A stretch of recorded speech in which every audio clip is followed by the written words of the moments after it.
এখানে যে মানুষটাকে দেখতে পাচ্ছেন, তিনি হলেন মসজিদুল হারামের একজন খাদেম। তিনি ঋণে জর্জরিত হয়ে আল্লাহর কাছে আকুতি মিনতি করে দোয়া করছিলেন। হঠাৎ করে মসজিদুল হারামের লাইভ ক্যামেরা তার দিকে ফোকাস করা হয়। পুরো বিশ্ব তাকে দেখেছে। এই দৃশ্যটা সৌদির একজন ধনাঢ্য ব্যবসায়ীর নজরে পড়ে। তিনি সঙ্গে সঙ্গে তার কাছে আসেন এবং জিজ্ঞেস করেন, তুমি এমন কি আমল করেছিলা যার কারণে আল্লাহ তাআলা আমাকে তোমার কাছে আসতে বাধ্য করেছে? তখন তিনি মুস্কি হাসি দিয়ে বলেছিলেন, রাসূল সাল্লাল্লাহু আলাইহি সাল্লামের ঘরে যখন খাবার থাকতো না, তিনি যখন অভাবে পড়তেন, তখন তিনি যেই দোয়াটা আমল করতেন, আমিও প্রতিনিয়ত সেই দোয়াটা আমল করেছি। সেই দোয়াটা আমি আপনাদেরকে বলে দিচ্ছি। তার আগে আপনারা ভিডিওটা শেয়ার করে দেবেন। অসংখ্য মানুষ জানবে, আমল করবে এবং উপকৃত হবে।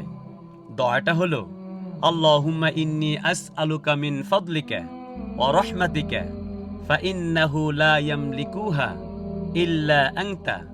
অতঃপর সৌদির সেই ধনাঢ্য ব্যক্তি ওই ব্যক্তির সমস্ত ঋণ পরিশোধ করে দেন। সুবহানাল্লাহ।